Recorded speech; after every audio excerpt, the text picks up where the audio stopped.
Welcome to Suburbicon, a town of great wonder and excitement. Hey there. Built with the promise of prosperity for all. Nikki, you need to get up. There are men in the house.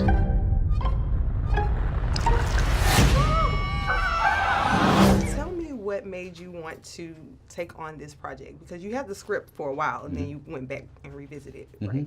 Well, I thought I was hearing all these things around about building fences and scapegoating minorities, and I thought, well, we've had these conversations before many times in our history, and I thought it was always good to remember that we haven't completely exercised those yet. And I thought, why not tell this story?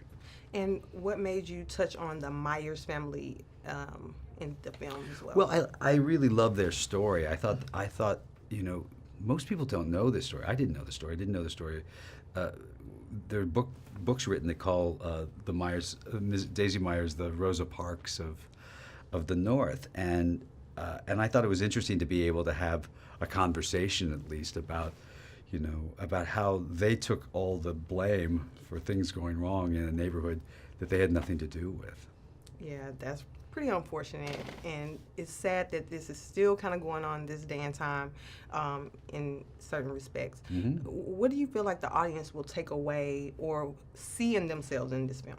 I don't know what they'll see in themselves. What you hope is that, the thing is, when you make a film, you want it to be entertaining, right? Because you're not doing a documentary, and it shouldn't be you have to eat your spinach. So we tried to make an entertaining film where you get to see Matt Damon get punched in the face. But maybe on the drive home, we start talking about the idea that, well, that other family really didn't do anything wrong.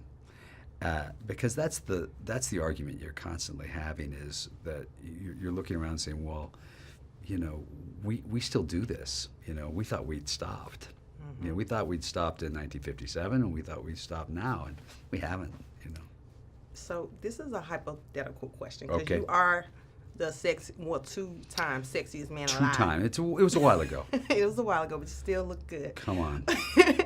Do you think you could ever live a Suburbicon life? Like, do you think if you weren't in the entertainment, Well, I grew up in Kentucky, and I cut tobacco for a living, and I worked at an all-night liquor store, and I sold ladies' shoes, and I had a lot of, I sold insurance door to door. That's a fun job.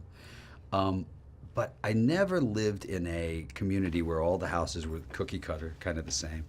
I think that part would make me crazy. I'd like the uniqueness. Even when I was broke, I liked at least living in some place that was different than everybody else's. So how did you find that community? Because in LA, a lot of the homes have that character. They look different. How did you find that community?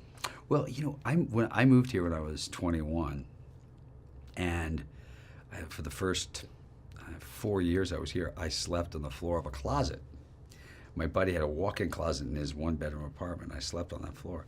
And I got a real taste for, I knew I didn't want to stay in sleeping on a closet floor for a long period of time. So I always knew that I loved it here, but I needed to get some work, All right. Well, thank you so much Well, for your time. thank you very much.